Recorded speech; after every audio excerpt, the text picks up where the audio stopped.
What's going on, ladies and gentlemen? Welcome back. Today's episode is going to be brought to you by Mystery Ranch, built for the mission. And if you haven't been rocking a Mystery Ranch Fireline pack for the entirety of your career, well, you're doing it wrong and your back probably hates you.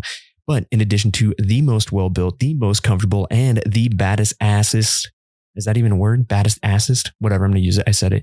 The most baddest assest fire packs in the game that make a ton of other stuff, like these two packs that I'm looking at right now, that being the Assault 21 and the three-way briefcase, both in Wildfire Black. Now, why am I mentioning these specific packs? Well, that's because a portion of the proceeds from pack sales of these two specific packs are going to go back to the Backbone series. Yeah, if you don't know what the Backbone series is, well, go over to www.mysteryranch.com and check it out, because they are giving away $1,000 grants to those people that are selected for the Mystery Ranch Backbone Series scholarships. So if you're going to tell an awesome story about Wildland Fire, tell your story about what you do and how you're going to better the Wildland Fire game, well, you had an opportunity to win a little bit of change to get some education under your belt. And I know that stuff's not cheap. So luckily, Mystery Ranch is helping you folks out in the field with that, especially those folks that are going above and beyond. So head over to www.mysteryranch.com and check out the Backbone series. And while you're at it, check out that three-way briefcase and that Assault 21, both in Wildfire Black. Yeah, it's for a good cause, and it's going back to those folks in the field. So once again, www.mysteryranch.com and check it out. The Anchor Point Podcast is also going to be brought to you by our premier coffee sponsor, and that's going to be none other than Hotshot Brewery. It's kick-ass coffee for a kick-ass cause, and a portion of the proceeds will always go back to the Wildland Firefighter Foundation. Speaking of which, they were apparently running around up there at old Sam's event, the Rippin' Lips event, up there in Prineville this last weekend, and I hear it was one hell of a party and one hell of a fundraiser. So kudos to you folks, and yeah, we'll be seeing you next year, hopefully. Hopefully next year I can make it. Anyways, Hotshot Brewery, besides kick-ass coffee for kick-ass causes, they make a ton of other stuff, like all of your Wildland Firefighter themed apparel, all of the tools of the trade to get your morning started off right, and a bunch of other stuff. Hell, they even sell some of the Anchor Point merch over there. So if you're looking to get your hands on some of those posters, like the Do Rad Stuff Squints poster, or one of the Band of Brothers tees, or one of the Fire Fiend tees, well, look no further than www.hotshotbrewing.com. Go over there and check it out. The Anchor Point Podcast is also going to be brought to you by our buddy Booze over at the Ass Movement. And what that stands for? Well, it's the anti-surface shitting movement. Yeah. So if you got a problem pooper on the crew and you want to get the best, the very best in poo-bearing propaganda, head over to www.thefirewild.com and check out the Ass Movement, where you can get all of your poo-bearing propaganda needs. Hell, they got shirts, stickers, posters. They've got patches. Hell, even I don't know if he still has it, but he had a turd trowel at one point, and I thought that was pretty funny. Yeah, but it's a great place to point people, to educate them on how to do the number 2 in the woods the right way. And once again, you can go over to www.thefirewild.com and check out the Ass Movement, where listeners to the Anchor Point Podcast can get 10% off their entire order by using the code AnchorPointAss10 at checkout. Once again, www.thefirewild.com. Check out the Ass Movement. And last but not least, the Anchor Point Podcast is going to be brought to you by the Smoky Generation, also known as the American Wildfire Experience. And if you don't know what that is, well, head over to www.wildfireexperience.org and check it out, because it is a collection of hundreds of stories dating all the way back to the 1940s, all about wildland fire. And it's not just relegated to North America anymore. It is a global affair. It's it's pretty awesome. Not only that is it the collection of stories, but they're also running the Smoky Generation grants, which is also pretty damn cool. So if you put your name in the hat this year, kudos to you doing the good work, and best of luck to you. So yeah, we'll see. Hopefully we can get Bethany on the show to announce some winners here pretty soon. And yeah, we'll be looking for that one coming up. So if you want to find out more, go over to www.thesmokygeneration.com or www.americanwildfireexperience.org and check it out. Bethany, you have a kick-ass organization. Keep it up.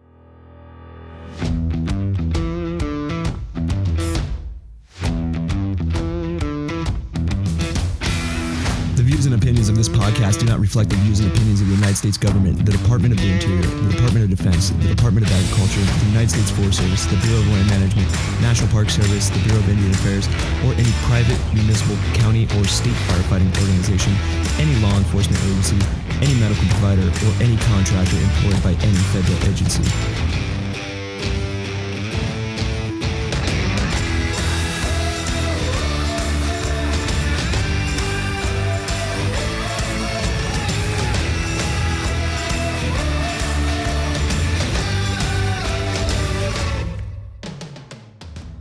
What's going on, ladies and gentlemen? Welcome back to another episode of the Anchor Point Podcast. Hope everybody's doing well, and I hope everybody's getting a couple R&R days from their what's seeming to be consecutive rolls down to Region 3 there in the desert Southwest. It's heating up to be a pretty gnarly season, and hopefully it's not too crazy because y'all need some rest. And this whole doing more with less thing, it just isn't panning out. With that being said, though, today's episode, we are going to have a conversation exactly about that, doing more with less. And we're also going to be discussing how people are pissed. I know all y'all are just mad. You guys are mad out there. And it's totally understandable. And I totally understand why people are leaving. And that's why today we are going to talk about the Great Exodus. Now, this is a article that was written by my good friend Bre Orcasitas a couple months ago. It's a powerful and very telling article about all of the things that is going on behind the scenes, all the ugly little things that are happening with our community, our wildland fire family, and why people are leaving in droves to either go to the private sector or go to private contracting, leave fire altogether, go to Cal Fire and get a municipal job. And you know what? I get it. We're being promised a lot, and so far we have yet to deliver. So we'll see. But today on the episode, like I said, we're going to be talking about the Great Exodus and her inspiration and all the little factors that went into writing this article and how it is so relevant today. So without further ado, I'd like to introduce my good friend, Bre Orcasitas. Welcome to the Anchor Point.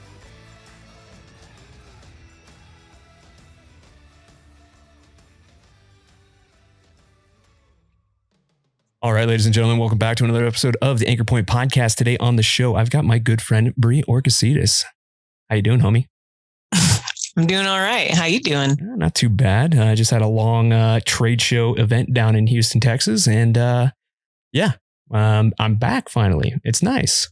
Yeah, I heard you had a little bit of a delay getting back. So way to go there. I had many delays. I had many delays. Speaking of which, actually, I had one thing that was very expedited. And then one thing that was very delayed. So my son was born last Thursday and the day before my wife's birthday. So that's a whole lot happening at once. Oh man, it was like 0 to 120 in a split second. Like I landed in Houston and went to this trade show. And then that next day when we were doing setup, it was just like, panic, don't panic, whatever. I was panicking. I was not gonna lie.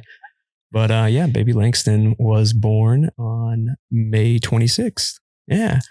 That's so awesome. Number two. And here I am. Congrats. Here I am stuck in Houston and I can't do fuck all about it. And yeah, that's so hopeless. That's the worst. It's so bad, man. So, but yeah, I've heard plenty of those stories of, fire guys, wives getting into labor while they're out on an assignment. And then it's just kind of like the planes, trains, and automobiles disaster trying to get them back home in time. And yeah, I'd say it's like 50-50. It actually works out that they get back. But yeah, getting back on time. Now that's a different subject, but usually 99% of the time they get back.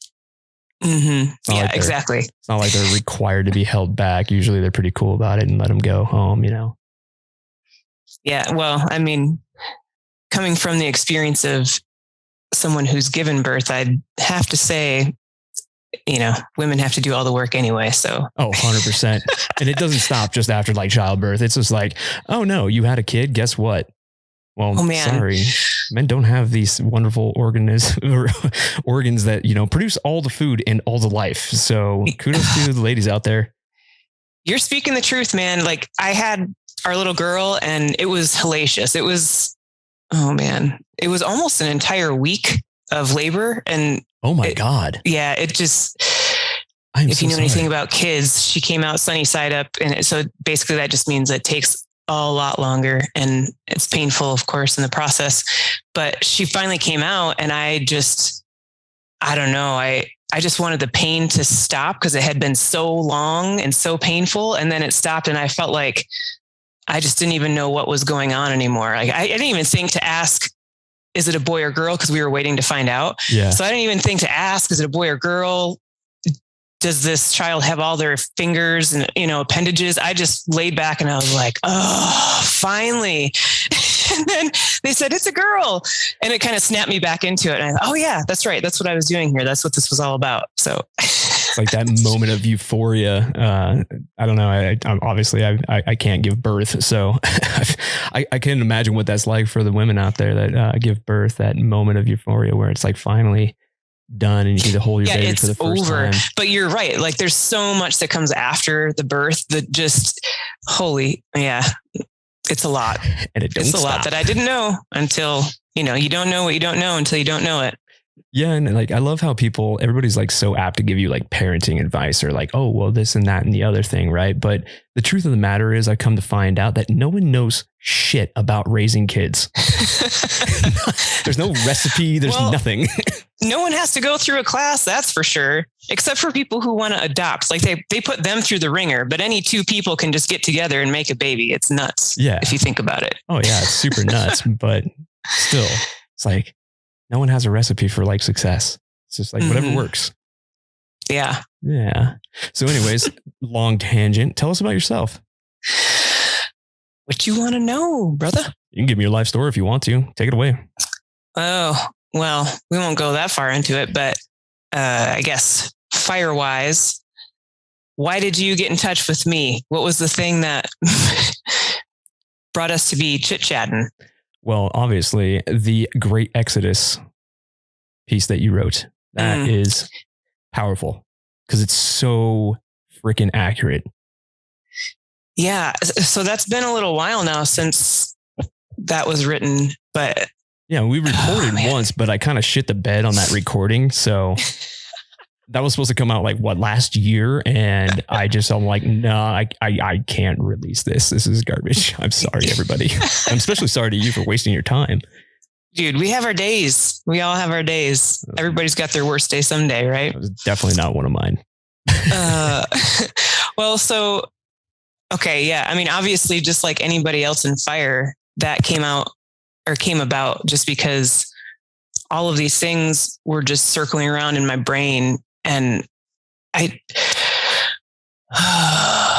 there were, at that point, there was a lot of different articles that were coming out, but, in relation to wildland fire folks and the struggles and everything, but it was like a slice, so there was a slice of the mental health thing or a slice about not being paid properly or the fact that we're not called wildland firefighters, there's not a wildland firefighter series. And so I just felt like for the general public and for legislators too, they weren't being provided the full context in one go. You know what I mean?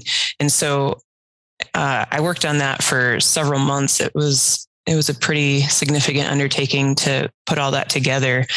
But man, after it came out, I definitely got a lot of feedback from the fire community about it, which was nice. And I felt like the most common thing that I heard was folks felt like I had articulated for them how they have been feeling, right? But just haven't been able to put it into words themselves. And so a lot of folks had said, I'm glad this is here because I can now send this to somebody and say, this is exactly how I feel. And this is the stuff that needs to change, but I mean, here we are, however many months later. And I mean, there has been some forward progress in a couple of things, but there's still a long way to go. Oh yeah. We have leaps and bounds to go. And I mean, if it wasn't for grassroots out there kind of pushing the envelope and then some other supporting organizations out there that are also kind of like going on with what we have to say. I mean, I don't think any of this stuff would have been even looked at. And the reason I guess why I find your article so powerful and so compelling is because it covers everything. And I think it's mimicked across a vast majority, if not all, of the wildland firefighters out there.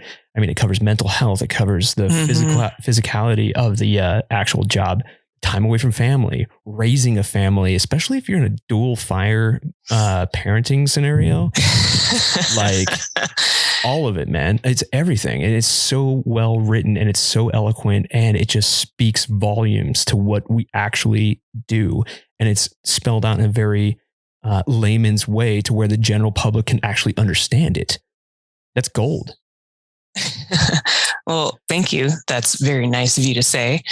But yeah, I think, well, the biggest thing is a lot of what was in there was born from my own experiences too, right? I mean, all the things you just rattled off. And I mean, that's a career in fire. So that's the thing, is it affects the majority, not the minority. There's at least one component of that, you know, the stuff that's written there that affects people, you know, that they can relate to. I think that's it, right? Relatability. It's relatable because it's all accurate and true. And, you know, that's our circumstance. But how many people outside of the fire community actually understand just how many cards in the deck are stacked against us? You know what I mean? So yeah. And you touched on the dual career thing. And so for me, my career in fire, I've jumped all over the place. I've done, I started out in AmeriCorps back in the Midwest, and that's how I got my fire start. And then I've been on an engine, hotshot crew. I did helicopter rappelling and smoke jumping and all, you know, like I just really, for whatever reason, I just really wanted to try everything because I just wanted to know how all the different facets of fire operated and like what their capacity is. And I feel like you don't really know those things unless you get in there and experience it. So, so my husband is also in fire. And when we got together, we were both on, well, I guess I was still jumping all over the place in fire, but for a good stretch there, we were both on hotshot crews. And I felt like it could not be a more perfect situation. So speaking as a chick in fire, it is, I feel like, a lot easier to be in a relationship with someone who's also in fire than not, because it's a male dominated profession. And if you have any dude who's like insecure and trying to be in a relationship with a chick in fire, I mean, how's that going to play out? You're just out on a hillside for weeks on end with a bunch of dudes and, oh, what are you doing out there? And why don't you call me? You know, that kind of stuff. So to just be with somebody, what's that? I said, that's a relationship that's pretty much built to fail right there. If you're right. Any like, and the insecurity thing too, firefighters, they smell the blood in the water and they just kind of like go after it too. So like insecurity has no place in it. Yeah. No place for that. Yeah. So, but anyhow, when we were both on, you know, primary fire, on the shot crews, that sort of stuff, I felt like it couldn't be more perfect because we both understood the job. We both were away. It wasn't like one person was left back while the other person was gone the whole time. And so we both understood the job, what was required, and it was fine. I mean, we saw each other like once or twice in 6 months. And then, you know, you kind of catch up and hang out in the off season, but it worked for us. And I feel like that probably works for a lot of fire folks until we had a kid. Dun, dun, dun. Exactly. Yeah. And my husband was definitely more so, he was the one that was more so like, hey, let's do this. And not to say that I didn't want a kid, but for women in fire, it is almost a guarantee that you're ending your fire career.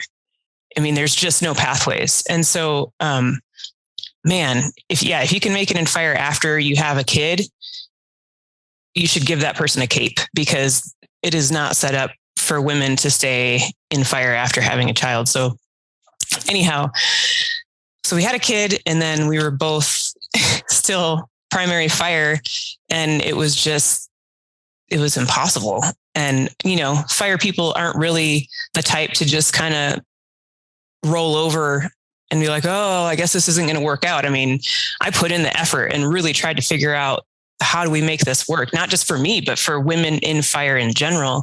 Oh, yeah. And there's just, I mean, there's so many things that have to come from the top to be able to make that a reality. So anyhow, we struggled through that for a bit. My husband was, at the time when she was an infant, she was born in February. So she was a few months old by the time fire season started up. And I have a quick question to ask you about that. Did you guys time it?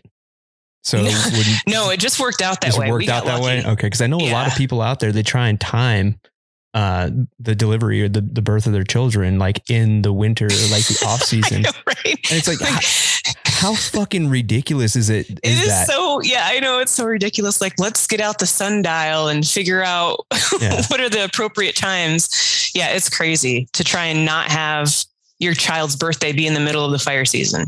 Yeah. It's crazy. So no, we didn't plan it that way, but we got lucky. And so that first fire season, he was detailed into the superintendent on the shot crew that season. And I was on the rappel crew. So I just kind of hung back at the base and did admin type work. And I brought my daughter with me. And so many people said stuff like, oh man, that's just that's a great thing that you are able to bring your kid to work. That's so nice that that's an option, which is true.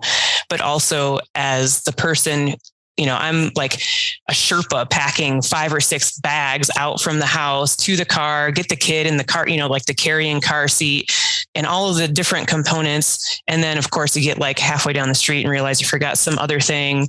And then you have to go back and you get to the base and unload everything. And then, oh yeah, I got to get the kid out of the car too. And then you start work, right? Work where you're actually going to get paid some money. And I mean, I felt like I worked a lot harder than anybody else at the base at that point in time, because I had to be like, get as much done as I could in the windows of time that I had before I had to go, feed or do some parenting type related task. And I got lucky because my little girl is, she's just an old soul from the time she was born. So she just kind of hung back and she wasn't an issue. So I don't even know how women deal with it when they try to bring their kid to work and they're not easy in that way, or something like that. Yeah. But I mean, so it was a challenge, but it was also pretty fun in the way that, we'd have morning briefing and there's a bunch of dudes, in their boots and greens and in the briefing room. And I have my little girl, her name's Ani, and just started passing her around. So she'd just get passed around in briefings. And it's funny because, she's only a few months old. And so here's this dude holding her that is dressed the way they are and with a scruffy face. And I swear she was looking at him like, are you my dad? You might be my dad. It's like a homogenous look across all guys. A lot of fire folks look the same. There's definitely stereotypes there. That's for sure. Yeah. But so that was pretty cool. And she got to crawl around in some helicopters and whatnot. So yeah, I mean, that part was pretty cool. Yeah. But a lot of people don't have that opportunity to bring their kids to work. And furthermore, once you have kids, like you should just automatically be a logistics section chief because it's pretty difficult. 1,000% agree. Oh man. Yep. Grandfathered into that shit for sure. 100%. Yeah. But moral of the story though, is like a lot of people don't have necessarily the opportunity or the, I guess, grace that your district had for you and bringing your kid into work. It's not just like a given. That's kind of rare from my understanding. Well, there is, I'm talking Forest Service specifically, but there is a form for that purpose. Like, and you make an agreement. It's an agreement with you and your supervisor, and it lasts for 3 months or 6 months or something like that. And then after that time period, you both reassess. And there's kind of like trigger points on that document that say, basically, if your kid is an insane maniac, then it's not going to work and we'll have to say you can't do this anymore. But yeah, I mean, it did work out at my base. And I mean, most of the dudes that I worked with that were overhead on the rappel crew are dads themselves. So they get it. But it was interesting because the difference was they were the dads, not the mom. Right. And so they had the situation where they kept going out on assignments and doing all this stuff. And their significant other was back with their kid. They understand the struggles, but they don't understand the struggles of like, oh, I'm going to keep working full time and have my kid here and take care of them. And you know what I mean? And do all these things at once. And then, with just the home side of that season, just that I'm speaking specifically about the season when Ani was an infant. And man, there was this one stretch of time. You have a kid, so you understand there's like the sleep regression stage where they were sleeping and then all of a sudden they're up 6 times in a night and you don't know what the hell is going on, but like you're sleep deprived right now. Yeah, I get it. Yeah. Yeah. So she was going through one of the sleep regression phases, and I'm flying solo. I don't have a bench. Like there's nobody on my bench to back me up. And oh man, so it was a really rough stretch, and my husband was gone and he was on an assignment in a spot, kind of just remote wilderness in Washington, where it just so happened, like if he stood on one foot on a mountaintop or something, he could, for some reason, send an email, but he didn't have cell service. Like he couldn't get text messages or phone calls through. And so, he sent me maybe 1 or 2 emails throughout the 14, right? And at this stage, I mean, I'm counting days, like I just got to make it 6 more days. I just got to make it 5 more days. And on day 14, I get an email and it's no, hey, how's it going? Like no pleasantries at the beginning. It's just straight to the point. We've been extended to 21. Oh shit. Period. Oh no. End of message. And man, I didn't know that I could have a tantrum like that as an adult. I mean, I lost my shit for a hot minute. Like I really do think that I might have, something in my brain might have snapped right then, because I lost it. I was just like, what the, and just cussing and punching pillows and just, mad as hell. You have every right to be 100%. Like regardless of fire or not, women bear the burden of child rearing 99% of the time, 110% of the time. And now that you're in a scenario where it's no secret, it's no big surprise that we are completely and 100% reliant on overtime and hazard pay to make ends meet, right? Now you're working base aids at the base, doing what you can, but I understand the obligation that he feels that he has to be out and doing this thing. And he's also kind of beholden to the whims of the government and wherever, fire takes you.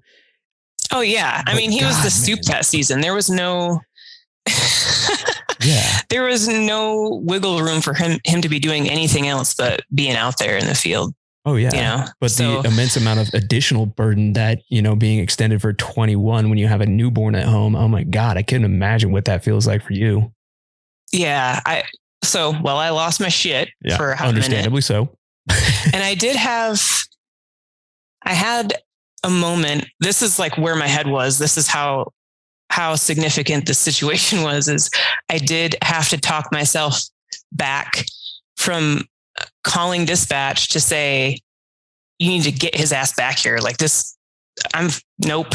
Yeah. Give it to the assistant. You're not allowed to extend them to 21 because I'm losing my shit over here. So, so I did reel it back and just, had my moment and then went on with stuff. But yeah, I mean, having worked with so many dudes in fire who are parents, I can't even tell you the amount of times I've heard someone say like, yeah, man, I come on fire assignments to get sleep. Like I get a full night's sleep if I'm out on assignment, but if I'm home, it's crazy. Yeah. I've got an infant, I got a toddler, whatever. And I mean, we know the deal, and having been on both sides, been the person at home and also been the person out in the field, I know, like, I'm not even making a guess. I know that it's harder to be the person left back. Oh, I mean, 100%. I think ages of children make a huge difference, right? As far as the complexity or burden that the person at home has to Are we really endure. doing a complexity analysis on child rearing and fire? That would be awesome. Yeah, whip out your GAR. Let's see, green, yellow, red. Okay. Yeah, that's legit. Maybe we should just like invent a GAR for families at home with kids specifically. Yeah. Yep. That'd be a good deal. So Yeah. Anyhow, I did make it through that 21-day roll, and without killing anyone. Yeah, without killing anyone. But this is the other side of that story. I don't talk about this very much. I don't tell this story very much, but so I was at my wit's end, as I mentioned, and just really needed a break. And I had sent a message after I fizzled down, but I had sent an email back saying, when you come back, and they were going to have additional days off because they were extended, right? And I said, when you come back, I'm out. Like I need to leave, go camping. I'm going by myself. You're uninvited. And so is our child. I just needed time to not have to take care of anybody and to just, I think, be in the fresh air and just not have any responsibilities to anybody else. Right. And so just go disappear, turn off your phone and clear your head, basically. Yeah. And get ready to do it again. Right. And so that was the plan. Of course, he's like, yeah, whatever you need, no problem. I got this. And so I had my backpacking pack. I had it all packed up by the time he got back, and I was ready to go. And it was kind of a joke because I came up from the basement and I lug in my pack, and so I set it down in the kitchen, and he's like, "Oh shit, you're really leaving now?" And I said, "Yeah, I'm out. And as we're having this conversation, my phone is ringing in my pocket. And so I answer the phone, and it was someone from the forest letting me know. So the Twist River fire had happened, and the fatalities we knew that there were fatalities at that point. And I think we had the names by then, maybe. But regardless, this phone call was calling to see if I would be willing to be one of the family liaisons. And I just kind of took a breath and I said, yeah, I will. Absolutely. And hung shit. up. I mean, that was it. So that trip never happened out to get some downtime. It ended up being kind of the opposite of that, actually, in that moment where I really needed to just be like, get myself back to to level. And instead I gave everything that I had for the next long stretch of time to that family. And that is no easy task. That is heavy. No, and I would do it. It's not a burden per se. It's just really, really heavy. Yeah. Yeah, absolutely. And if I had to do it again, I would still make the same decision. And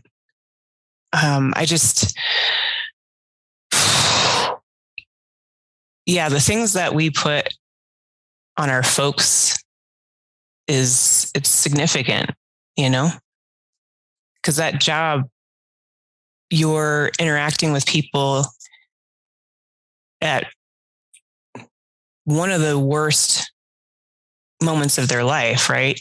And so I took that really seriously as, what can I do because as a liaison, you kind of advocate for the family to the agency, but you're an agency employee. And so you're kind of walking this weird tightrope of like, these are all the policies and this is what the agency is requiring. And these are the steps and blah, blah, blah. And then on the other side, it's like, what does this family need? And what is, what's missing for them from this situation? What can we do better? How can we make this? It's not going to be better. You can't make it better, but you can make it less of a junk show, the response, I guess, from the agency side. Yeah. So, yeah. So with that being the case, I just said, we didn't have a bench of people for our infant daughter. And so my husband, because they actually weren't meeting 2-to-1 for a good chunk or a good stretch of time during their assignment, he ended up having like 5 days off in a row or something. And so he was there. I don't even know, like, honestly, I can't tell you who had my kid when. I just know that when he went back to work, he gave me a list of people and said, it's just friends from like our local folks. And he said, these are all people who said they'd be willing to take Ani if you need them. And so, yeah, I don't know. I just know she was alive at the end of every day. And not that long ago, somebody had mentioned about how they hung out with Ani a bunch during that time period. And I honestly didn't know. And I thought, oh, that's nice that they got to spend that time together, because I don't remember it at all. Well, imagine how, like, one, stressed you are. Two, you're spread so thin that you have not even time to take care of yourself. Yeah, no. Yeah. After that happened and, things settled down and I was able to finally relinquish all the family liaison stuff and just go back to my normal job. Once I got to that point, I took a few days off, but it was wild because as soon as I took time off and I was like, okay, I'm done. I've got time to have a break. I got so sick. I mean, I don't get sick like that before. My body just shut down and I was a hot mess. And so, I mean, it's not like it was an enjoyable time off, but my body needed to just break down, I guess. It's that stress thing. Yeah. I mean, it weakens your immune system. It just kind of comes with the territory. I mean, if you're stressed enough, you're bound to get sick. It's like insult to injury almost. Yeah. Yeah. So, man, I don't know how we got into all of that. Well, I guess it started with the dual career thing, right? Yeah. It kind of segues like that naturally. Yeah. Yeah. It's wild though, because like the stress of having kids, the stress of, putting food on the table, and then all the other little residual duties, especially when they become heavy, like if you're honor guard or you're a family liaison or it's a rip and fire season, it's truly difficult. And it's really hard to actually like narrow it down to where you could find that balance. And I think that's another thing that you also highlight very well in your paper is the work-life balance right there. Mm-hmm. Or lack thereof. Complete lack thereof, we should say. Yeah. Yep. So after Twist, there was a stretch of time where I was really trying to push for things to change, in response to the critical incident stuff, because as it was happening, this is the other thing about Twist is there were several people who were directly involved on that fire that were good friends of mine. And so it wasn't just that I was seeing it from the liaison perspective, seeing how the force responded, seeing how, what it was like for family.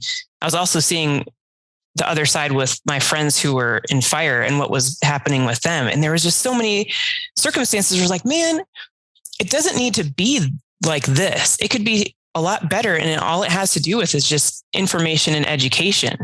And we just don't have that training. And why don't we have that training? Because this isn't the first fatality fire. It's not going to be the last. And so I decided, like, it was one of those things I couldn't unsee after I saw it, and I just couldn't let go of it. So I ultimately decided to resign from the agency and then just worked on building a critical incident specific course when I left. And it took about a year to develop that, which was way longer than I thought it would. But after that point, I just started going around the country and putting it on for hotshot crews or repellers or whoever had me come. And it touched on all of those things. And I'm not a fan of reinventing the wheel. So, there's already You Will Not Stand Alone, and Stress First Aid wasn't out yet, but the things that were available, I didn't reiterate those things because there's classes already for those. So it was just, here's the stuff that we don't know. And it's really important that you do know if you ever end up in a situation like this. The elephant in the room kind of conversations. Yeah. But just basic stuff too, right? Like if you were affected, if you were in a traumatic situation in this job, and then let's say 8 months later, start having these physical things happening to you and you're like, what the hell is wrong with me? I don't understand what the problem is.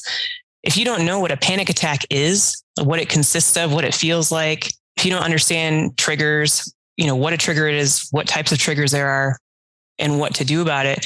I mean, those are very small, basic things associated with trauma. But if you don't know the basic information to identify those, then it's just going to get more and more and more balled up until things are way worse. You know what I mean? And then people find themselves drinking too much or, heading down the road for divorce or whatever the thing is.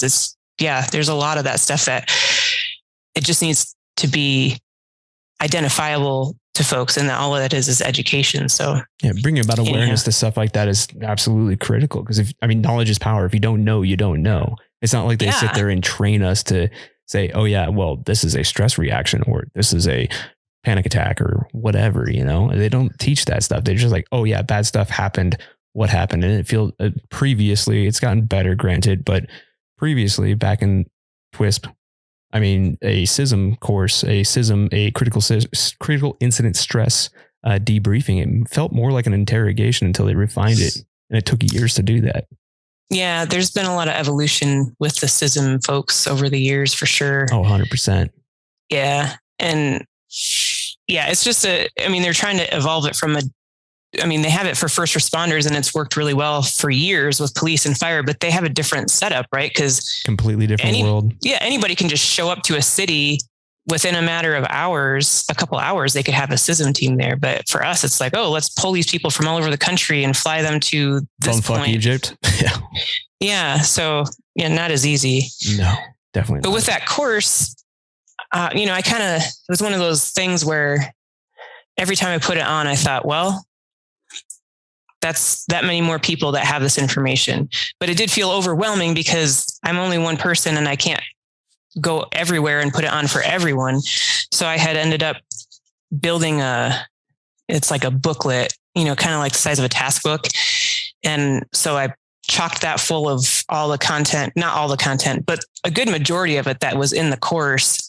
So that way people don't have to take the class to have the information. And it's not, I feel like you'd get more benefit from taking the class just because you get the full context and you get to have those conversations and it's just more stimulating. But at the very least, there's the resource guide where it's like, oh shit, this just happened. And you flip to it and you have information like this is the role for a hospital liaison. This is what they need to be doing.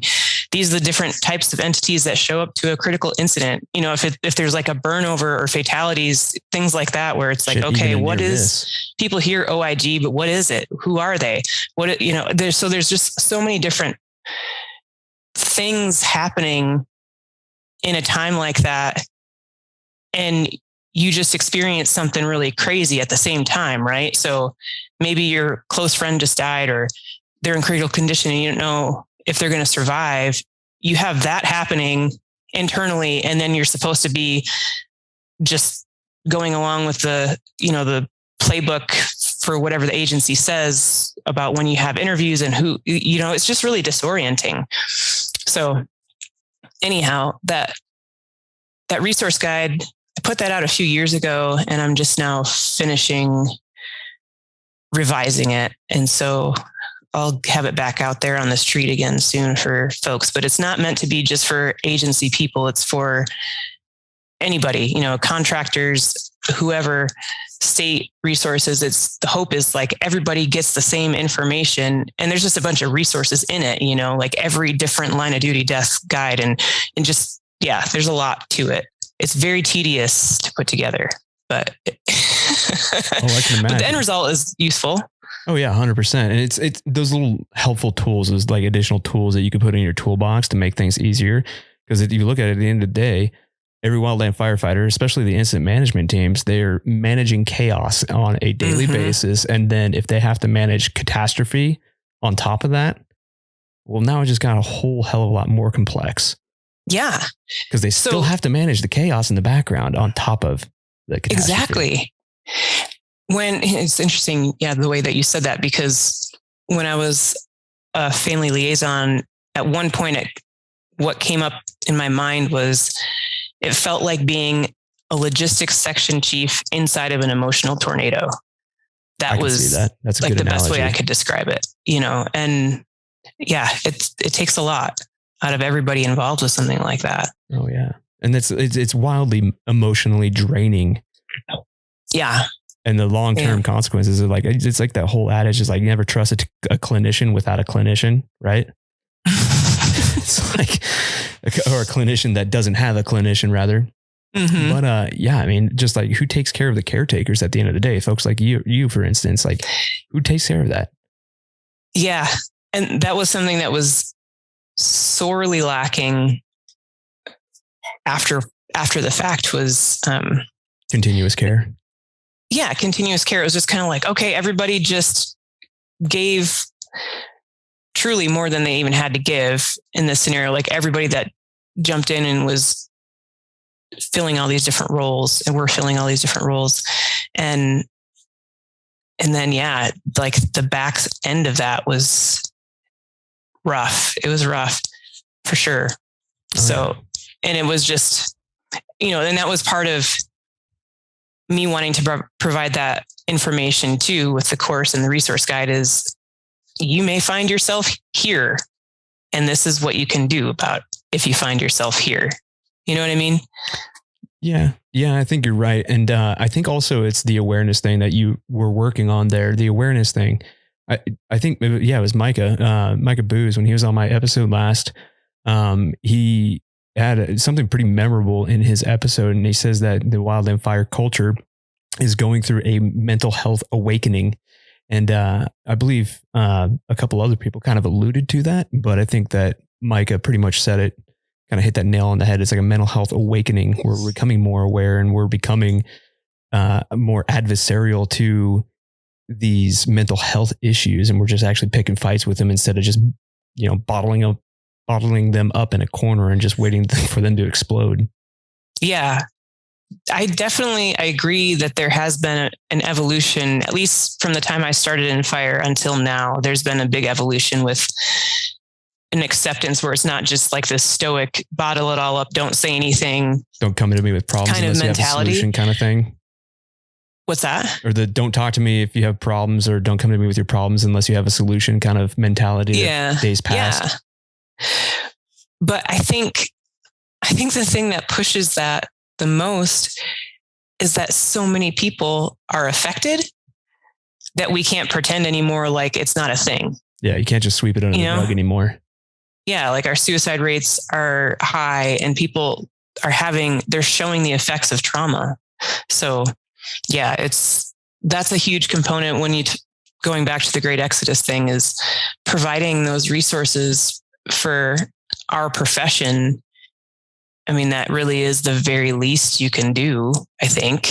That, and make sure that when people file a claim with OWCP, that it's not denied and, doesn't turn into some sort of legal battle over hospital bills. Oh, yeah. And we've all seen like the horror stories that happen with OWCP. I mean, it's not a perfect system. Has it worked successfully for people in the past? Yes. But the data that has been collected by various organizations, not only just grassroots, they say quite the opposite. A vast, overwhelming majority say that it's a fist fight to the end to get these things covered.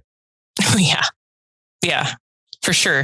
And, there's supposed to be the new, what do they call it? A task force or special unit or something like that. Special claims in workers' comp that's going to be specific to wildland firefighters. But I mean, I don't know what that looks like yet. All I can say is I hope that they're using subject matter experts and any sort of stats that they have from previous claims to be able to identify these are the most common injuries, ailments, etc.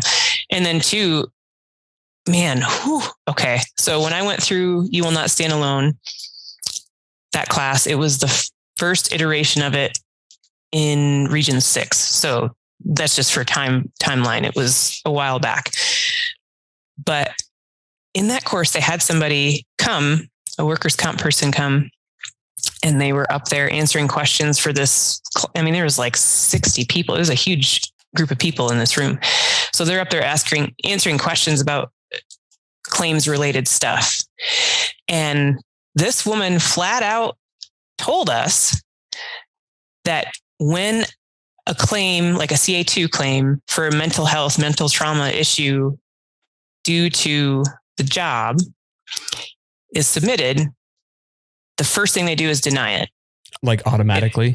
Are you fucking kidding me? It's categorically denied. And then from there, the person has the ability to go through the appeals process.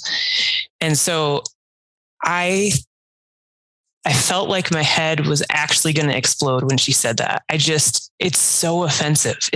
I'm surprised it didn't get violent. Yeah.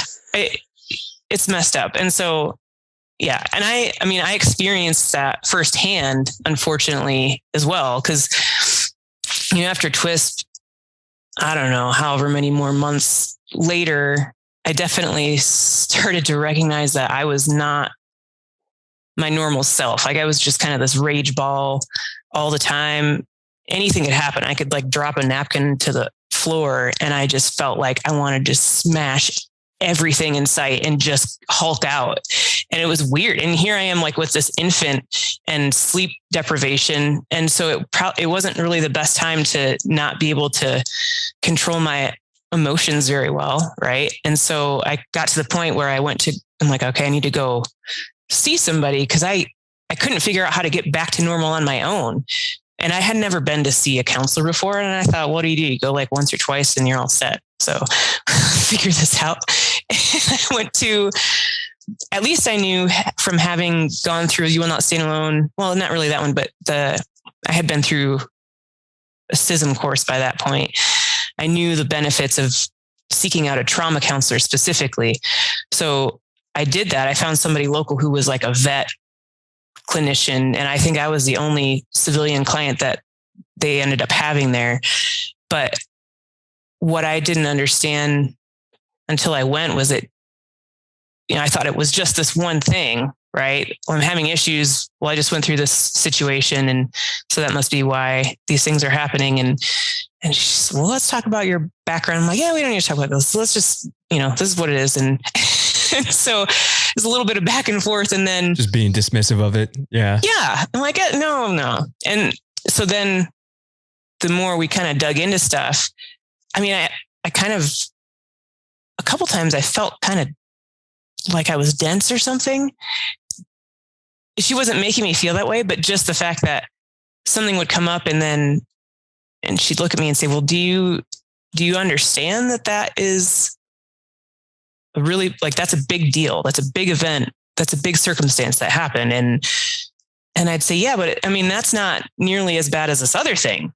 It's like, this is the big thing. And she's like, it doesn't matter.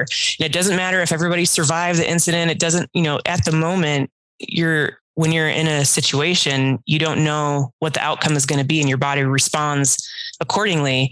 And then that's the kind of like the trauma that your body holds. And then you move forward and, however many things keep stacking up.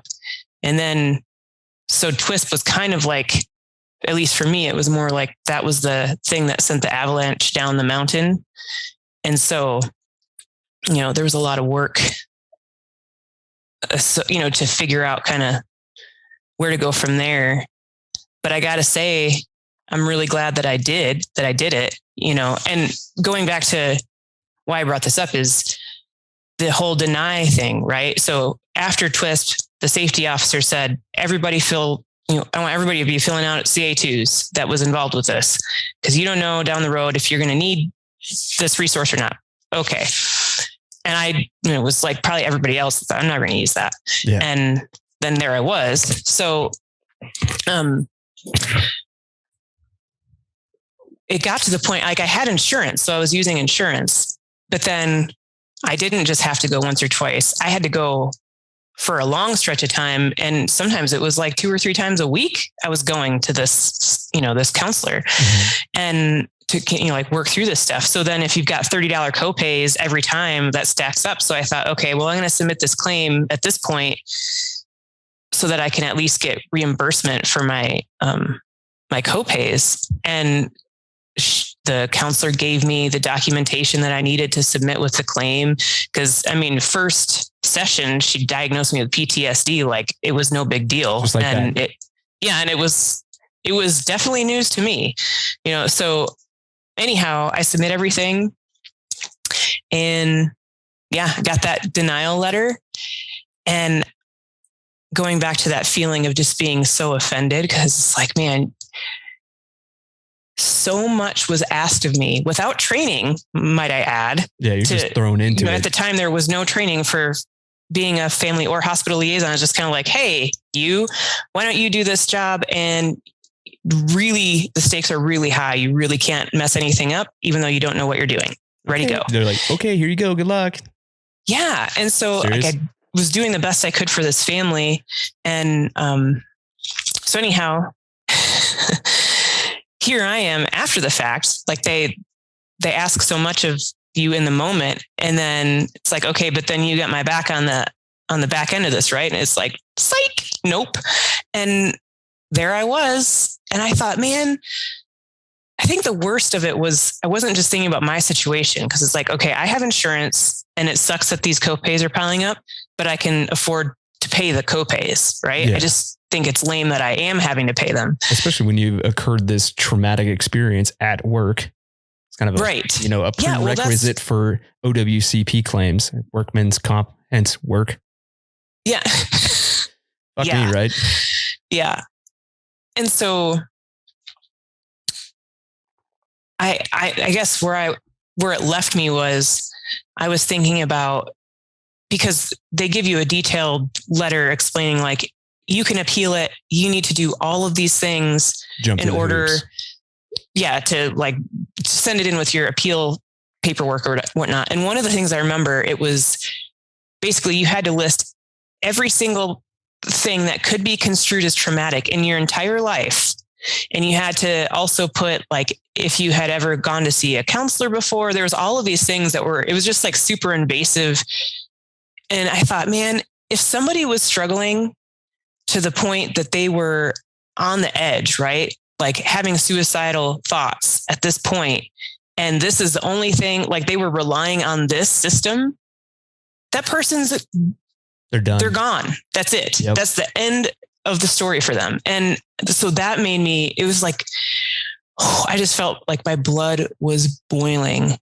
And I don't know how else to describe it besides is just really offensive.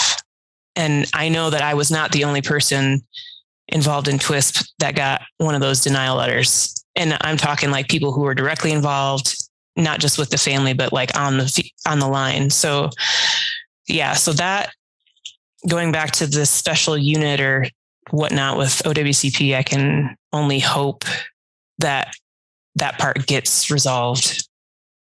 You know, like the acceptance of trauma claims is not even an issue anymore.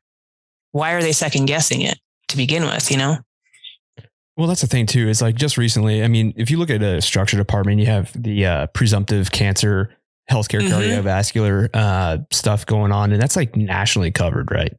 So if you develop like, I don't know, prostate cancer, for instance, and you develop this far after your career or at any time during your career, it's automatically covered, right? Mm-hmm. It wasn't until just recently that was passed for the Wildland side of things. Right? Yeah. It's been a month? It's been, a month since it's passed, but it's been, that's what I mean. Fucking decades. I mean, it's no big secret that this is carcinogen, right? Is it like back to our guard thing that we talked about earlier, but you have a high rate of exposure with a moderate toxicity, but the amount of exposure over a course of multiple seasons of wildfire, like, of course it's going to mess you up, man. Now, we have these things for these presumptive illnesses. So cardiovascular, cancers, all that stuff, right?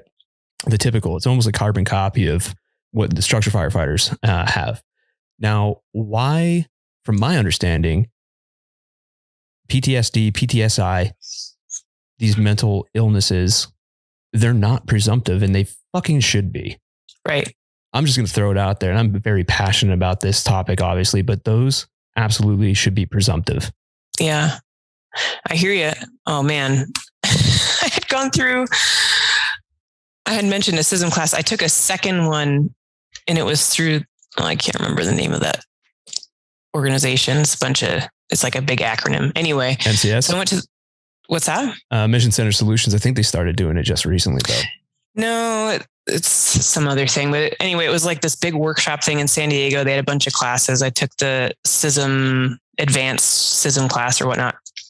And it was kind of cool because the classes I did take at that workshop, it was a mixed bag of everybody. It was my first class that I had taken that wasn't an agency sponsored class. So there was structure, paramedics, there's police officers from New York City. Oh, wow. Just, tons of different folks, acupuncturists. And so anyhow, this whole thing about the EAP sessions, like how many EAP visits you could get for, being involved in a situation, because that's the line, right? Is like, well, EAP is available, even though it's not necessarily like there could be trauma-based or trauma-centric counselors, but there's a lot that aren't, right? And so you might end up with someone that's not very effective.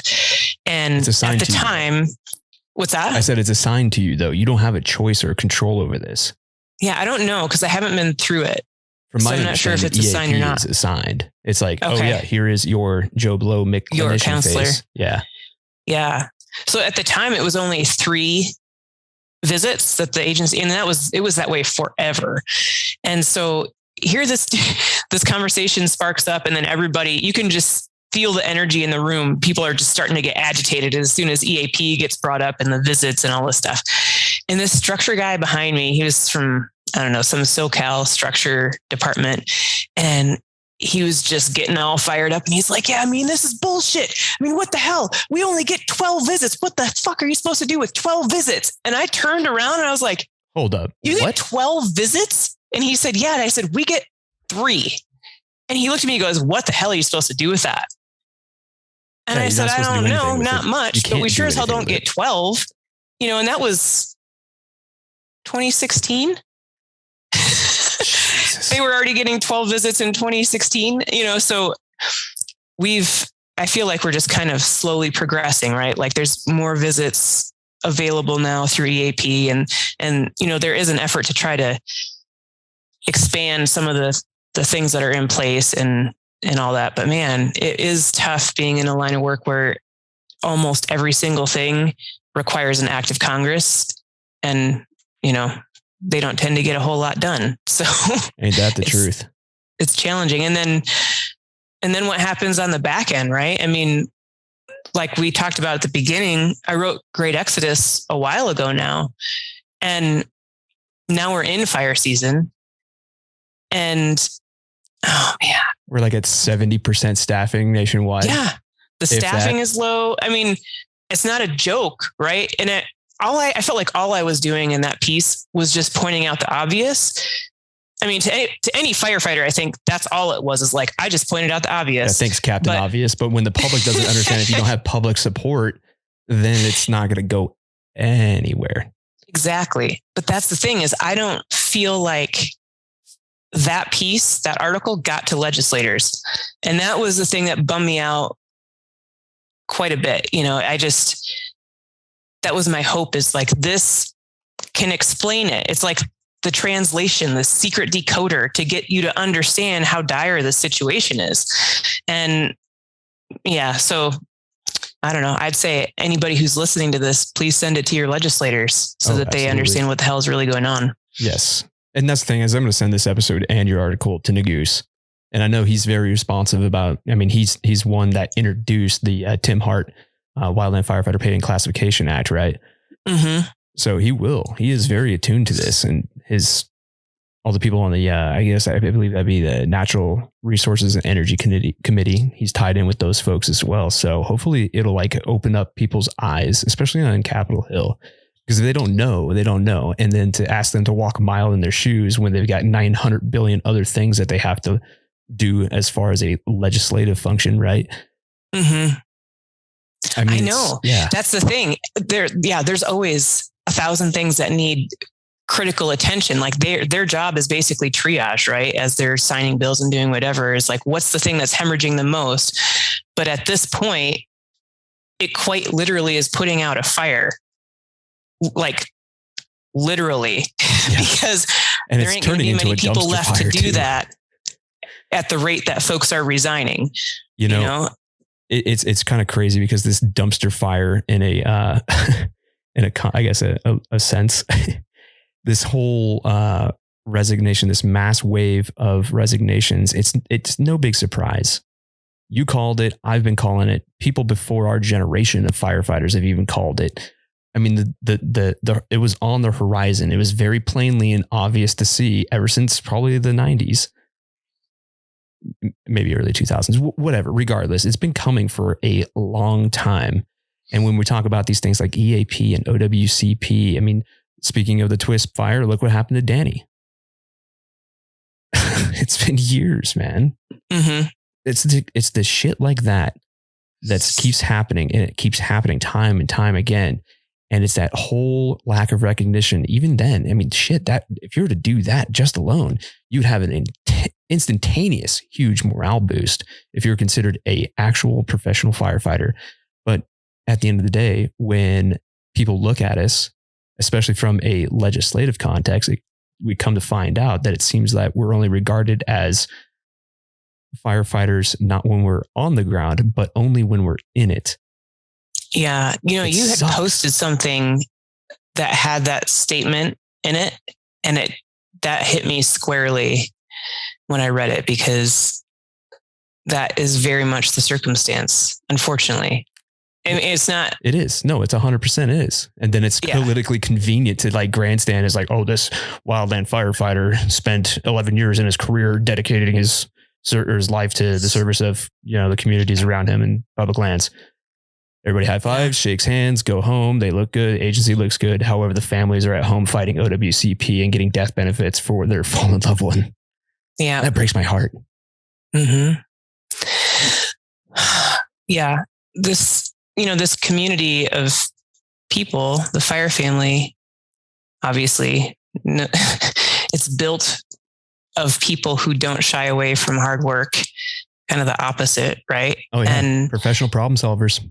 Yeah. And so because of that, people we won't let the system fail. Right. And my husband and I have this conversation too, but I think the big component of that is we're so used to propping up a broken system. A, we just keep doing it, but B, if we don't, there's real and significant consequences for our people. Right. And so we're kind of stuck in this continuous cycle of oh, it's broken. It's still broken, but I have to, plug it up and patch it up to make it quasi-functional. And it's putting us out, as individuals. You're putting more workload on your plate. You're doing all these things. You're fronting somebody cash for an undetermined amount of time because they're a new employee and their paycheck hasn't been distributed to them for 6 weeks or whatever. There's all of these things that it's man, it's not even the stuff that we're not asking for anything extravagant. We're asking for the basics. And I mean, but this is the point, right? Of the Exodus is we're not asking anymore. People are done asking. People are just leaving. Yeah. And so now I guess in that way, it's we're not propping up the system anymore. Now you can see the system's broken because people are leaving it and it's getting worse and worse. This is a rapid decline, and it's not for there's quality people in the fire organization still, that are here. Better agencies, but though. You can only do so much with less and less and less and less people. And so time is of the essence to get this figured out for the sake of the people that are left. And, and people don't want to leave. That's the other thing. People aren't leaving because they're oh, I can't stand people in the fire family. They suck, and whatever. People love this profession, and there's a camaraderie that's unmatched, and there's a lot of pride in the work, and there's integrity driven people.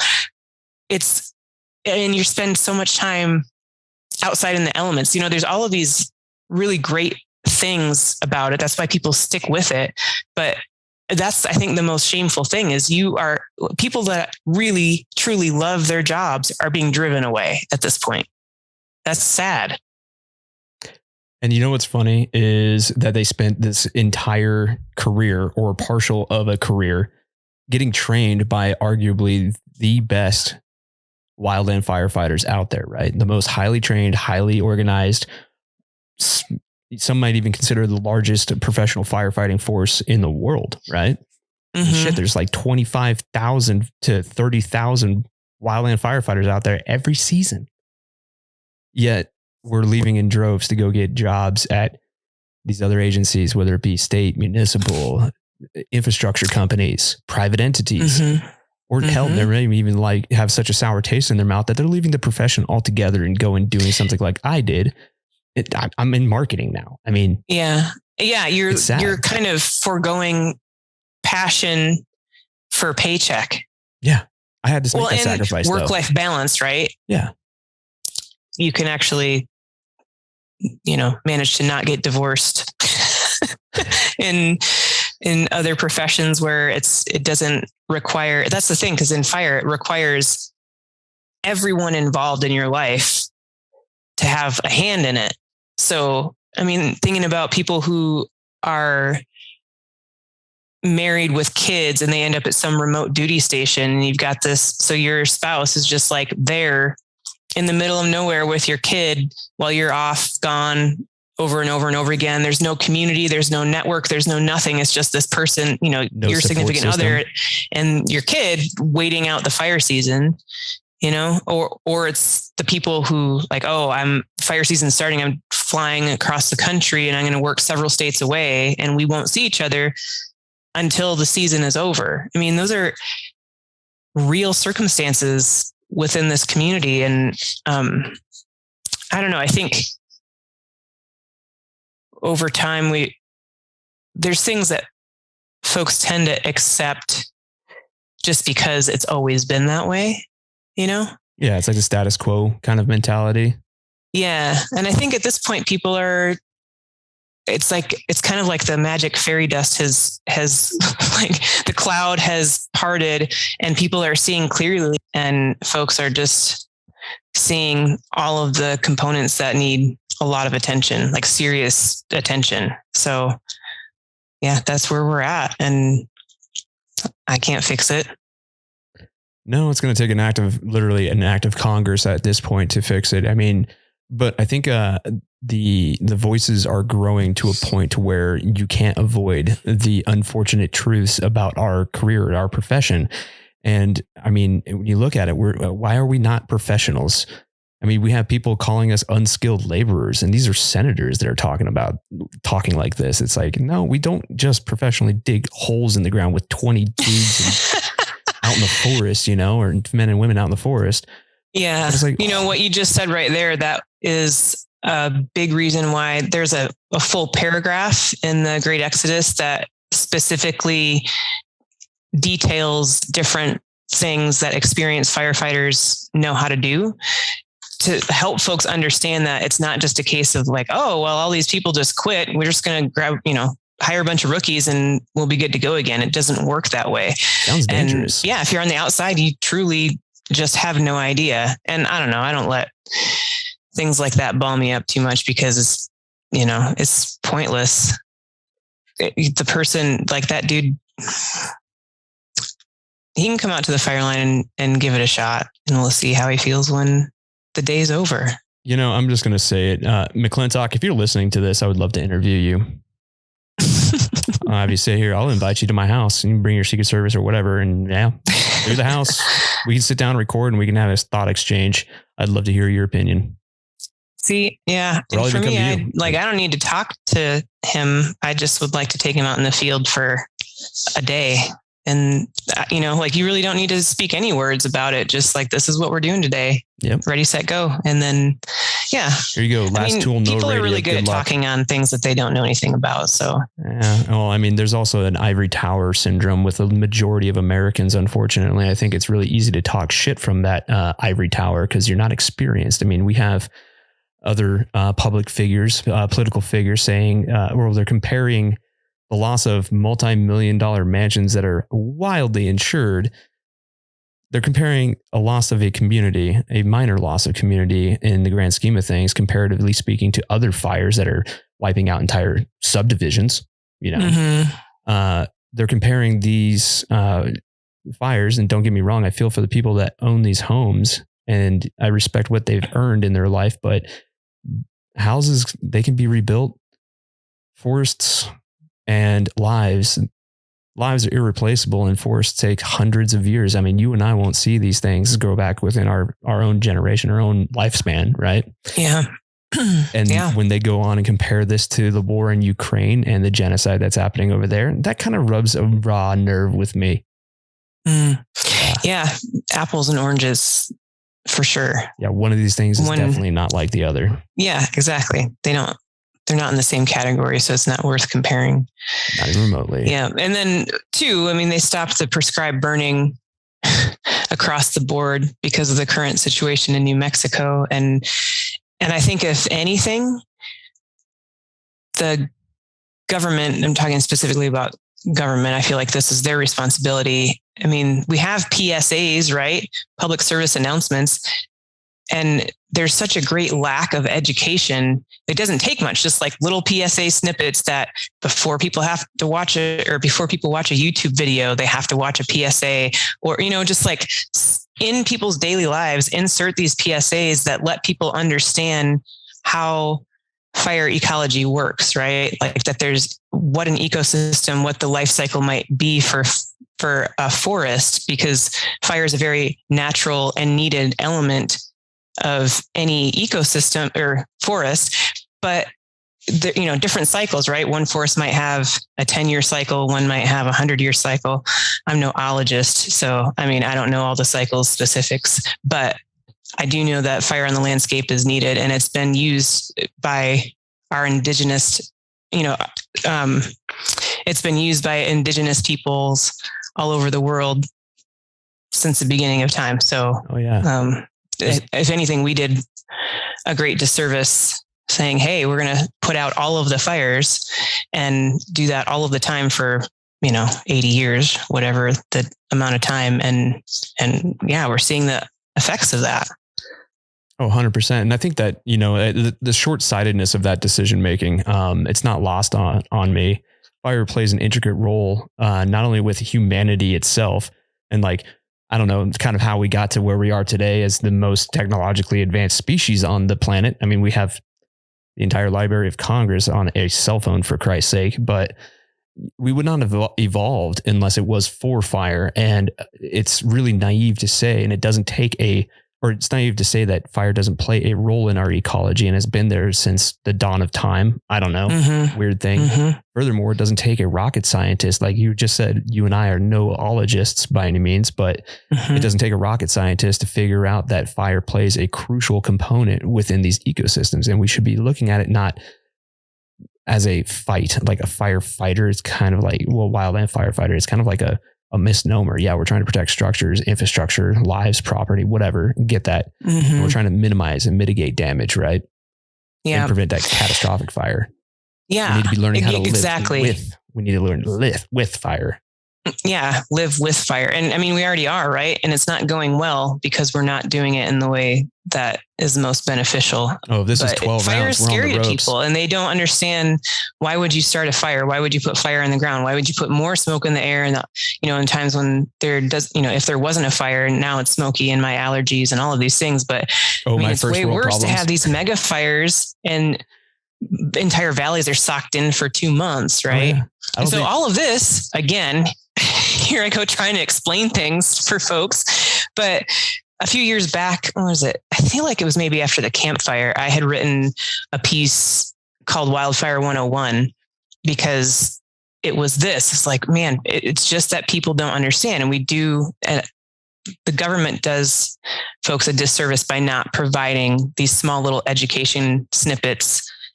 Just interject them, like I said, where and when they can, billboards or whatever, give people the little education on that stuff. But anyhow, I put together this Wildfire 101 piece in hopes that people would get a better understanding of the history of fire and how we use it and its role on the landscape, basically. And then too, a breakdown of, because we've all heard like, if anybody says they're a firefighter, you're a smoke jumper, so you jump out of helicopters then? Oh my God. Or you work for CAL FIRE. So there's a breakdown too of every different fire resource and what they actually do and what a standard day on the line looks like. And so anyhow, that's there for folks if they want to send that to their uncle who thinks they jump out of helicopters or something. Well, it's like one of those things though. I mean, it's like bringing back to your point right there about either the public perception of wildland firefighters being only smoke jumpers or working for CAL FIRE. I mean, if you look at that though, I think as a whole, our agencies, whether that's DOI agencies, plural there, or the U.S. Forest Service under the USDA, right? We have a huge PR thing going on right now. We have never taken advantage of PR. They historically have never taken advantage of PR besides Smokey the Bear and maybe Woodsy the Owl, or Auntie the Antelope. There's an obscure one. I love Woodsy. Yeah. An obscure one for you, Auntie the Antelope. Go Yellow Machine there. But yeah, I think the public perception of why people think that we're either A, smoke jumpers, or B, CAL FIRE is because smoke jumpers, they have great PR. Everybody knows who a smoke jumper is. I mean, shit, they make movies about him ever since like Howie Long, terrible, right? Terrible, but it still puts the name smoke jumper in the forefront of people's minds, and it's memorable. Yeah, true. Right? Now, conversely to that, you have CAL FIRE. CAL FIRE has awesome PR. They have great PR. They're like a PR agency with a firefighting workforce. This is like PR. They like do primary PR, but they have firefighters on the side. They firefight on the side. Yeah. Yeah. I mean, it's their side hustle. But you ask anybody pretty much across the nation, hey, what do you think CAL FIRE does? Oh, they fight forest fires. They're awesome. They're heroes. Everybody knows that. Everybody knows that. You say you're a wildland firefighter. What do people say? Oh, you're a smoke jumper. Oh, you're weird for CAL FIRE. No. Apples to oranges again. One of these things is not like the other. So I digress though. I digress. Well, so with that, all the stuff we've been talking about, I feel like, it's just a lot of heavy stuff. I mean, and it's just reality. It's where we're at with a lot of things. And there's a lot of complexity and nuance involved with this discussion as well. There's not a one size fits all kind of solution to this problem, but I mean, you could start with taking care of the people on the ground. Yeah. Yeah. Well, that's where you should always start. But so there's all of this happening. And I think for me, because like I said, it was quite a push to get that piece put together and written, and then doing volunteer work on the side to try and help push some of this forward too. It can just feel like all the negativity and just the heaviness of this, where it's like, man, why do people even do this job? Because there's so many things that are messed up right now, but we love it. Exactly. And so that is what I think really kind of triggered this thought for me. So, I had this idea, and it came to me when I was it was during the pandemic. I had gone to fill in with a hotshot crew, specifically because it was the pandemic, and I was kind of there to take notes and see how they were doing things in order to kind of navigate the pandemic through the fire season. Everything was brand new. And so anyhow, during that time period though, the hotshot crew to me, doesn't matter if it's my crew, just hotshot crews in general. That's where I feel the most at home. All of the different things that I've done in fire, I'm a hotshot at heart for sure. And so that was awesome. Just being back on a crew and just the dynamics of that, people, the interpersonal relationships and just all of it. Yeah, it was awesome. But there's also things that have changed over time, technology wise. Since I was on the crew, obviously there's like way more dependence on trying your hardest to find service in the field so that you can scroll through your social media, apparently. And a lot of people really care about battery life for that kind of stuff. And so that was more or less lost on me. But I mean, there's tons of fire apps now that people use for work too. So it is a thing. It is a tool. But at one point, we were just kind of sitting around doing that thing, like waiting to wait. And I looked over, and someone had gotten into their line gear, and they pulled out a book from their pack. And it was like, balm on my soul or something to see that happen, because it was just it's like seeing a unicorn. Well, no, it's just that like there's still these old school components of firefighting that remain, we still have, we have these advancements, and so much of things in the field are the way they've always been. That being one of them is like, you just kind of throw a book in your pack because you never know when you're going to have these moments where it's like, oh, we got to sit around and wait for an hour or whatnot. And so anyhow, all the heaviness that we've been talking about, I was feeling that too. And I just thought, man, there really isn't a good space for people because we're a storytelling culture, right? By nature, like we sit around warming fires, we're telling stories during mop up, and that's a huge component of what builds our camaraderie, right? That and being together 24/7 all the time. But anyhow, I thought, man, we don't really have a place where we keep those stories, right? I mean, it's just kind of all handed down verbally, and we do a lot of lessons learned through storytelling with staff rise and things like that. But we have websites for people to talk about leadership or teamwork, team building, talk about lessons learned. We have places where you can go if you want to like advocate for change, but there's not like, where's the place that holds our actual fire culture? You know what I mean? I came up with this plan to put together a book of short stories, true short stories from firefighters, along with, I was also accepting poetry and artwork submissions too, because there's so many incredibly talented fire folks out there that, there's no platform for this kind of stuff. And so anyhow, this last fall, I was accepting submissions, I don't know, for a couple months, and got some really awesome stuff. And right at the moment, I'm in the process going back and forth with the mastermind behind all the design formatting stuff, because that is not my jam. But, we're kind of working out the finer details of the final product right now for this book, which it's called Hold and Improve, because that's kind of what it was born from, right? Like, that's when you pull out your pack, when somebody's like, hold and improve, you're going to be here for who knows how long. And then too, it's kind of the play on words of like, that's the moment that you can take to improve in a different way. You can sit down and read a book, but anyhow, where was I going with that? Preserving these stories here. Oh yeah. Preserving the story. So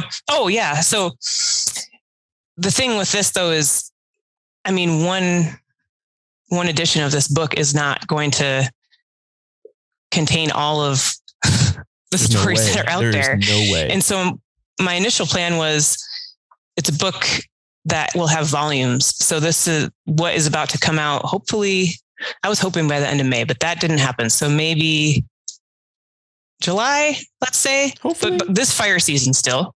We'll say this fire season. But so this is going to be volume alpha release. And then from there, my hope is that it's just going to be an annual thing, and folks can put their submissions in the fall, like it was this last time around. And we'll just keep going. Bravo, Charlie, Delta, and make your way around the division. Just keep going. It'll be amazing if we get to Zulu. But and some of these stories are hilarious and crazy, but then I didn't really just want to have like the wildest of wild stories in there. I really wanted the book to, more than anything, be relatable to folks in the field. So there's some stories that might seem kind of simple because there's not some big, huge thing that happened, but it's so relatable to anybody that spent time on the line, like the stupid games anyhow, that this play, is my hope to invent to kind of like harness some of our culture, because it just feels like if you put water in your hands, it just all slips through. Like, how do you contain camaraderie and the fire culture? So anyhow, I got to get you tied in with Bethany Hanna over at the American Wildfire Experience, because she's about the closest thing, but it's mostly modern storytelling formats. It's like new projects, it's like, she's got the future past, if you will. Yeah. The American Wildfire Experience. Yeah. Smoky Generation. Same organization. Yeah. So I did something I feel like it was the first year that they had those grants or whatever.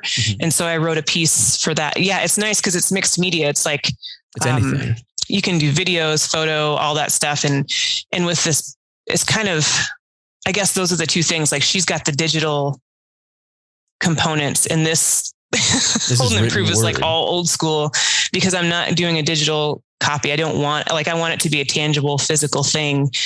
And then I had a lot of people ask about photo submissions, and I think just a book of fire photos would be awesome.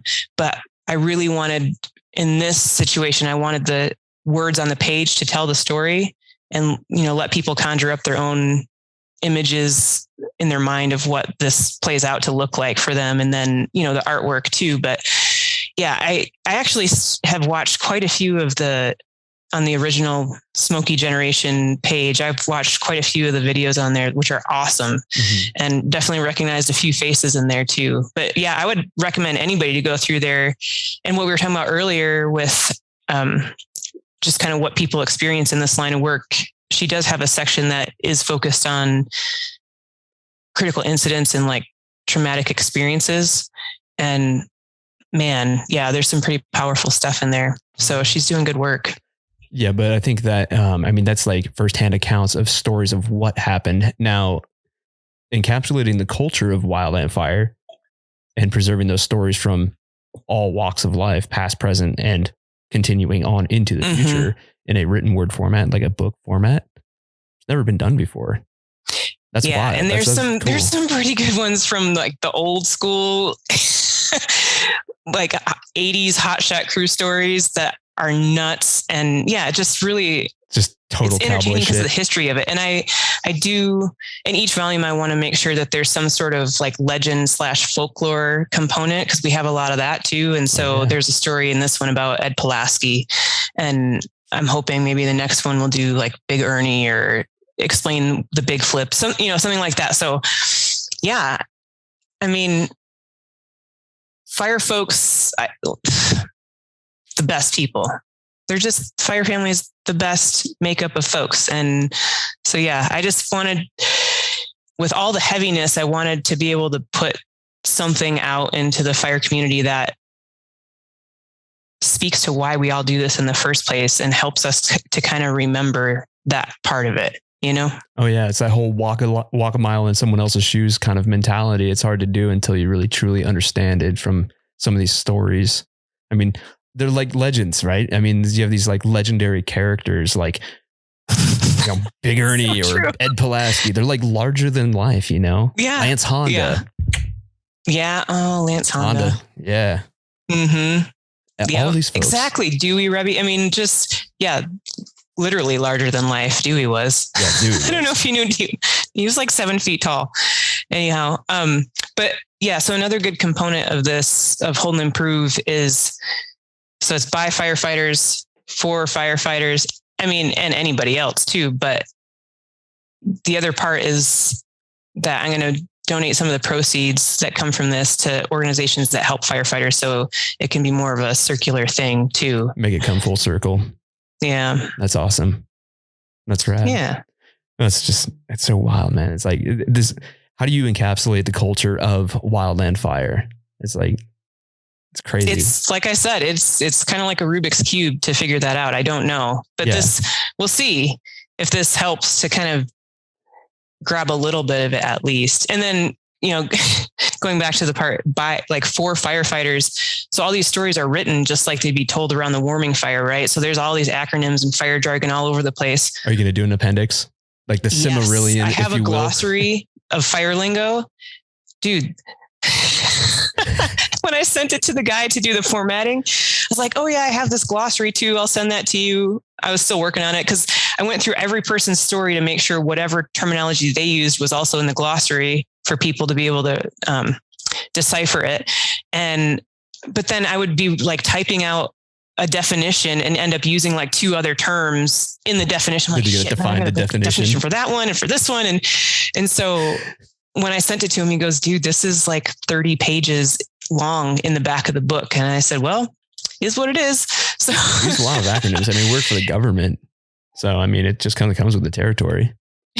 Yeah, right. There's so many acronyms, but yeah, I think it'll be helpful even for like rookie firefighters too, who don't know a lot of the jargon that we use yet. So yeah. Oh yeah. There's a lot of crossover from military jargon too. Kind of go hand in hand. Yeah. But it's interesting though. I mean, it truly is like wildland firefighting culture is definitely a hidden culture, if you will, because I mean, like no one knows. And like the silent professionalism, you know, you kind of keep these stories to yourself to put them out there in a public context and kind of encapsulate that into one centralized place. I think that's going to be something special. Yeah. Yeah. It looks, oh man, the guy who's putting this together, like the design part of it together, he's doing an awesome job. So it's got pop-ups, right? Like for those folks like, you know, hotshots I can't read. Well, I said there's pictures. I mean, pictographs, I guess. It's artwork. Perfect. Lots of pictures. Lots of pictures. Yeah, you got to read the words on this one. It's a big deal. Well, I'm looking forward to it. And yeah, I guess we're rolling up to the end of the show here. But some just tells me that with this whole infrastructure thing too, I guess in closing with this, I think that people are just finally getting pissed and fed up. And it's showing, and people have no, I guess they have no chance but to listen now because it's going to show this year. And I'm really worried. I mean, last year, the year before, 2020, 2021, they're pretty gnarly fire seasons, but now 2022 is rapidly approaching, and well, it's here. Let's just say what it is. I mean, look at the desert Southwest right now, Region 3. Like, holy shit, man, that's early. And we have less people to do more. Yeah. It's scary. Of course we do. Of course we do. It's not like we didn't see this coming. Big surprise. Big reveal, Morty. Yeah. But at least we have folks like you doing good work out there and telling the story of not only the culture with your book, which is going to be huge, and preserving that legacy, but also telling the story of the realities on the ground. I think that's wildly important to furthering the causes of making those conditions better. Yeah, for sure. So I would say, I mean, going back to it, if I would just advocate for everybody to be pushing this information, right? Like if it's the Great Exodus or whatever the thing might be that you think that you found, an article that you found accurate, that's worthwhile. Yeah, do something. Accurate. Like send it to people in your family, send stuff to your legislators. And, you know, I just keep thinking, because we're kind of like one at a timing it right now, right? With, you know, you contact your representatives and then 5 days later I contact mine or whatnot. But I think it'd be awesome to just have like dates on the calendar. On this date, flood them. Everybody send it to your legislators. So it's kind of like, oh, there's a whole bunch of people who feel this way, you know, and just keep doing, you know, whatever. It's like the first Tuesday of every month or something like that. But something that kind of compiles them so that it can be, people can see the volume that of concern. Unavoidable. Everywhere you look, it needs to be seen. And this summer, everywhere you look, there's going to be smoke. Yeah. Well, maybe hopefully not everywhere. Thoroughly appreciate everybody who is out there doing way more with less and making it work in a broken system. And I'm really frustrated about all the good folks that have left. I mean, I just heard recently about another good fire friend of mine who resigned, and he was excellent. And it's the fire community's loss, you know, and I don't blame him. It's just, I can't blame anyone. I completely get it. I understand. I did. Yeah. Yeah. You did it and then came back. And then left again. And then left again. So nice you did it twice. Things come full circle. Yeah. Well, after you quit the first time, it's pretty easy to do it again. Yeah. Like, you know what? I'm good. Yeah. It turns out it's not for me. So I just feel like I can do a lot better for our folks on the outside, unfortunately, than on the inside. So I had that same realization. Yeah. Well, thanks for chit-chatting with me all this time. Yeah, thanks for being on the show. I definitely appreciate it. But before we part ways and go off into, from this digital landscape here into the real world and screaming kids. I always give you the opportunity, our guests, to give I always give the guests an opportunity to give a shout out to some homies, heroes, mentors. Who do you got for us? Oh man. I think probably because of the conversation we've been having, the first person that comes to mind is Vicky Miner. Oh yeah, she is a saint. She is the OG fire mama, and luckily I was blessed enough to go to her retirement party last weekend or 2 weeks ago. It was cool, man. Yeah, nobody has done more for the fire community and the fire family than that woman, and her legacy lives on with the foundation still, even though she's retired. And yeah, she's amazing. And